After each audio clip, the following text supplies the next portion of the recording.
2021 में आपकी मैरिज हुई थी जी। तो मैरिज के बाद आपके साथ अजीब अजीब सी घटनाएं होने लगी। हाँ जी ब्रदर जी, तो मैं सपने में देखते थे दुष्ट आत्मा मेरे को सब दिखाई देता था, दुष्ट आत्मा। और मेरे को शैतान बोलता था कि तू कैसे जाएगा तू चर्च में, तो मैं बोलती थी कि मैं जाऊंगी, परमेश्वर के साथ में रहूंगी। अब जब इतने ज्यादा अटैक होने लगे, दुष्ट आत्माओं के सपनों में भी अटैक होने लगे, अब अपने घर वालों के साथ, हस्बैंड के साथ बहुत ज्यादा लड़ाई झगड़ा होता था आपका? हाँ, लड़ाई झगड़ा भी होता था ब्रदर जी। और शैतान मुझे डराता था कि तू कैसे जाएगा चर्च में। और फिर उसके बाद फिर बोलता था शैतान कि तुम्हें हिस्सा नहीं दूंगी घर में। और मेरे घर वाला को बोलते थे कि तू कोई मेरा लड़का नहीं है, मेरा बेटा नहीं है, तो तुम्हें हिस्सा नहीं दूंगी मैं। तो मैं बोलती थी कि मेरे मन में ऐसा आता था कि मैं यीशु जी को मानती हूँ, इसलिए मेरे साथ ऐसा होता है। तो फिर और काफ़ी सिस्टर डिप्रेशन में चले गए, इनकी हालत बहुत ज़्यादा डिस्टर्ब हो चुकी थी, पूरा परिवार इनके साथ डिस्टर्ब था। मैरिज के बाद बहुत ज़्यादा अटैक होने लगे, अपने हस्बैंड के साथ बहुत ज़्यादा हाई लेवल का लड़ाई झगड़ा करते थे, अपने सास ससुर के साथ भी लड़ाई झगड़ा, पूरा परिवार इनके कारण बहुत ज़्यादा डिस्टर्ब था।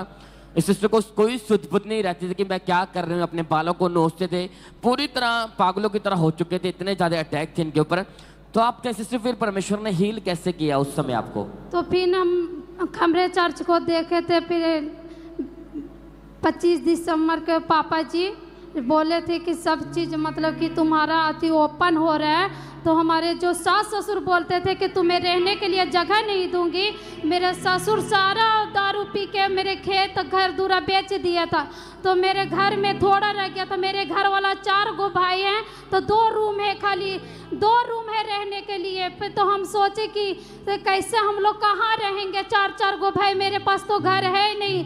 तो फिर मेरा प्रभु बोलता था कि तू टेंशन मत लो, तुझे मैं दूंगी और तुझे मैं दिलाऊंगी, तू लड़ाई झगड़ा ना करो। तो उसके बाद 25 दिसंबर 2024 को जैसे आपने प्रार्थना रिसीव की, हाँ। परमेश्वर के जीवित आत्मा ने छुआ और वो आखिरी दिन था वो दुष्ट आत्मा का। उसके बाद कोई अटैक नहीं हुआ, कोई भी अटैक नहीं हुआ। फिर मैं उसी दिन से मैं आजाद हूँ।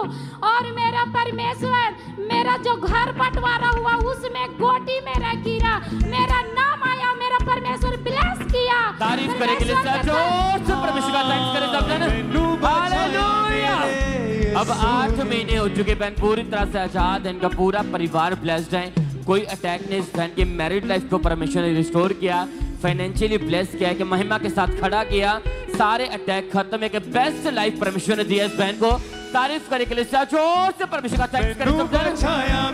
इस गवाही के लिए जीवित परमेश्वर के नाम को महिमा दे सब जन। शुक्र मनाऊंगा, मैनू बचाया मेरे यीशु ने, मैं ओदा शुक्र मनाऊंगा। सिस्टर आप बताएं, आपका नाम क्या है? मेरा नाम मुस्कान है। कहाँ के आप रहने वाले हैं? फिरोजपुर। पिछले 10 साल से इस बहन की स्किन के ऊपर, चमड़ी के ऊपर एक रोग शुरू हुआ था। आप बताइए ये प्रॉब्लम कैसे शुरू हुई थी, मतलब स्टार्टिंग में क्या हुआ था, कैसे बढ़ती गई प्रॉब्लम? आप मैं 6th क्लास में थी, जब बहुत छोटी थी तब मुझे सोराइसिस का रोग स्टार्ट हो गया था। और धीरे धीरे रोग मेरी सारी स्किन के ऊपर फैल गया।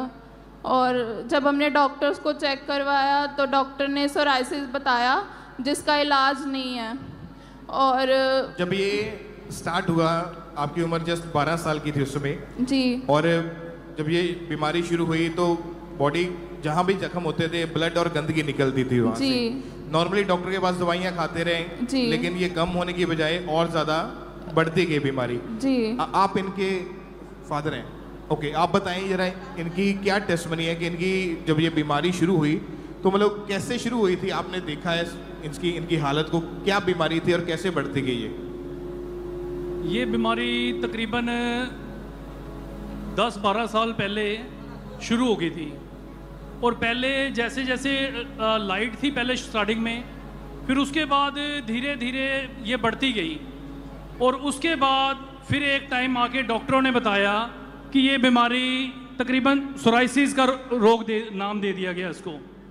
फिर उसके बाद हमने लगातार न जाने कितने डॉक्टर चेंज किए, कभी लुधियाना से ट्रीटमेंट चल रहा है, कभी अमृतसर से, और कभी फिरोजपुर के तो बेसिक हम है ही थे।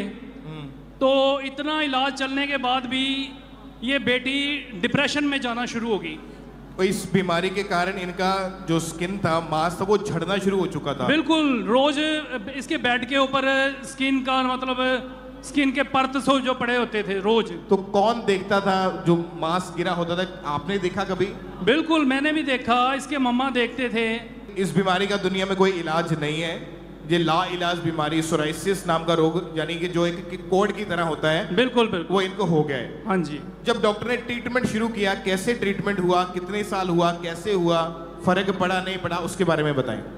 ब्रदर, ये ट्रीटमेंट मैंने आपको बताया 10-12 साल ट्रीटमेंट चला और 10-12 साल कोई फर्क नहीं पड़ रहा था। और हम हर एक डॉक्टर यही कोई बोलता था कि ये तो भाई बस परमात्मा के हाथ में ही है, ये ठीक हो नहीं था, इसका कोई इलाज नहीं है। तो बेटी लगातार डिप्रेशन में, अपने फ्रेंड सर्कल से नहीं कहीं जा नहीं पाती थी, कहीं मिल नहीं पाती थी किसी को। तो हम खुद बड़ा परेशान थे।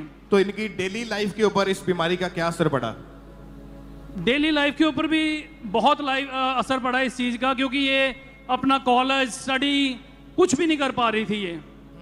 तो जबकि इसकी स्टडी अच्छी है, ये ग्रेजुएशन कर चुकी है, अब एमए कर रही है। और सिस्टर आप बताएं कि जब ये बीमारी आपको हुई और बहुत ज़्यादा आप शर्मिंदगी महसूस करते थे, मन में क्या आता था कि कभी ठीक हो पाएंगे या नहीं? क्या दिमाग में चलता था उस समय? मेरे दिमाग में ऑलमोस्ट यही चलता रहता था कि मैं नहीं ठीक होऊंगी, क्योंकि पता नहीं ये रोग जाएगा या नहीं जाएगा, क्योंकि इसका इलाज नहीं है। और इस बीमारी के कारण लोग भी आपसे दूरी बनाने लग गए थे? जी, कुछ मेरे को ऐसी चीज़ें फेस करनी पड़ती थी, शर्मिंदगी होती थी मुझे कि कोई मुझसे पूछ ना ले कि तुझे क्या हुआ है। मैं सारा कवर करके रखती थी बॉडी को।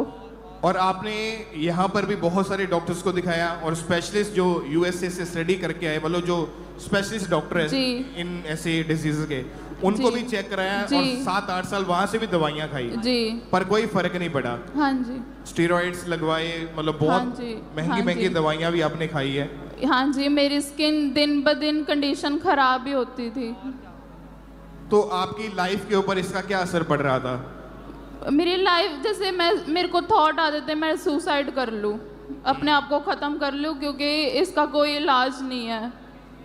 इतना ज़्यादा आप दुखी हो चुके थे इस बीमारी से? जी, बहुत ज़्यादा, मतलब कि उम्मीद खत्म हो चुकी थी आपकी। बिल्कुल। तो कैसे परमेश्वर ने आपकी ज़िंदगी में ये चेंज दिया, कैसे आपको हीलिंग मिली, कैसे शुरुआत हुई उसकी? आज से 3 साल पहले मैं यहाँ खामड़ा चर्च में आई थी अपनी दादी जी के साथ। तो जब मैं यहाँ पे आई तो पहले मुझे उम्मीद नहीं थी, लेकिन जब मैंने गवाहियाँ सुनी, सबको देखा कि कैसे लोग यहाँ हील होते हैं, मुझे भी विश्वास होना शुरू हो गया कि मेरा हल अगर होगा तो यहीं होगा और कहीं नहीं होगा। तो 3 साल में रेगुलर चर्च आती रही, वचन को सुनती रही, रिसीव करती रही।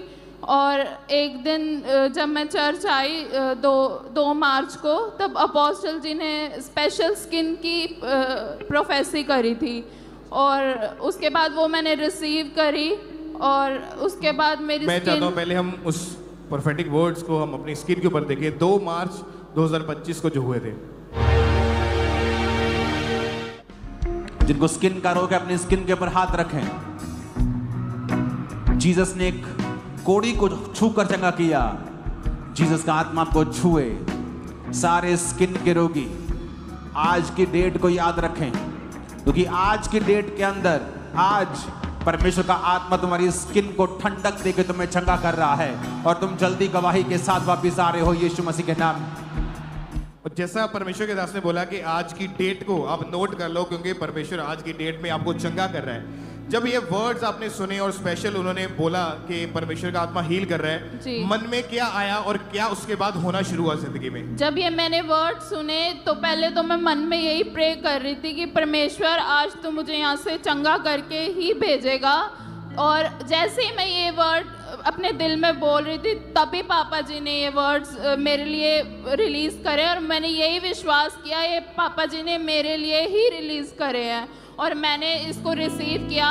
और उसके बाद डे बाय डे मेरी स्किन हील होनी स्टार्ट हो गई और रिकवरी हो गई और मैं अब बिल्कुल ठीक हूँ। कोई मांस नहीं चढ़ता, कुछ नहीं होता, कोई इचिंग नहीं होती, बिल्कुल। आमीन आमीन, हालेलुया हालेलुया हालेलुया। अभी कितने समय से आप बिल्कुल आजाद है उस बीमारी से? कितने महीने हो चुके हैं लगभग? 5 मंथ से मैं बिल्कुल आजाद हूँ। मैं ब्रदर एक और छोटी सी बात बताना चाहता हूँ। ये जो सोराइसिस की प्रॉब्लम है, ये कोई शुरू से प्रॉब्लम नहीं थी।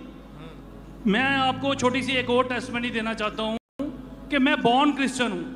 मैं बॉर्न क्रिश्चियन हूँ और तकरीबन जैसे ही 2010-11 की बात है, जैसे ही मैंने परमेश्वर से दूरी बनाई, यानी कि मैं क्रिश्चियनिटी से बाहर हुआ, और उसी के साथ ही मेरी बेटी, जैसे ही स्टार्टिंग में बिल्कुल ठीक थी 8-10 साल की, तो वैसे ही दुष्ट आत्माओं के अटैक से इसको ये सोराइसिस की प्रॉब्लम हुई। अदरवाइज ये कोई प्रॉब्लम शुरू से नहीं थी।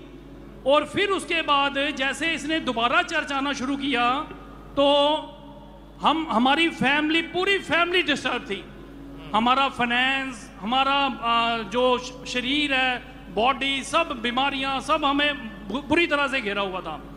लेकिन जैसे ही बेटी चर्च आई, इन्होंने चर्च आना शुरू किया, हमारे लिए फिर प्रेयर करी, और मैं तकरीबन 10-12 साल क्रिश्चियनिटी से दूर होके, परमेश्वर से दूर होके, मैंने जाना कि परमेश्वर से दूरी बना के कहीं भी, क्योंकि शांति का राजकुमार जीसस क्राइस्ट ही है, कहीं भी कोई सुकून नहीं मिल सकता। ये सोराइसिस की प्रॉब्लम यही नहीं कि डॉक्टरों ने इलाज किया, अन्य जगहों पर ये करवा, वो उपाय करवा, ये करवा, वो करवा, बहुत करवाया, लेकिन एक ही शांति का राजकुमार है, एक ही, बाइबल में लिखा हुआ है, शांति का राजकुमार एक ही है, जीसस क्राइस्ट।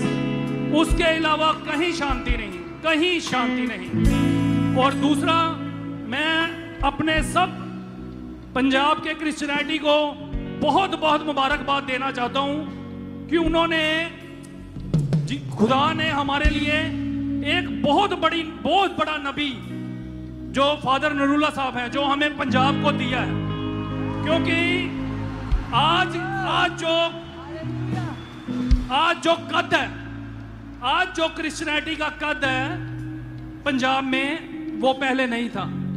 क्योंकि मैं एक मिस्टर इंडिया लेवल का प्लेयर हूं, बॉडी बिल्डिंग में मैंने मेडल जीते हुए हैं, और मुझे पता है कि कहीं भी मैं क्रिश्चियन था, जैसे मेरा नाम विशाल, मेरे फादर का नाम जोसेफ थे जी, तो हमें उस तरह से नहीं देखा जाता था जैसे दूसरे लोगों को देखा जाता था।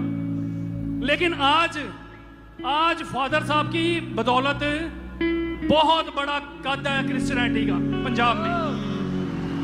तो इसलिए मैं सारे क्रिश्चियन भाइयों को मुबारकबाद देता हूं और परमेश्वर का बहुत बहुत धन्यवाद करता हूं। असली शांति का राजकुमार जीसस क्राइस्ट, खुदावंद यीशु मसीह ही है। खड़े होके तारीफ करें, खड़े होके।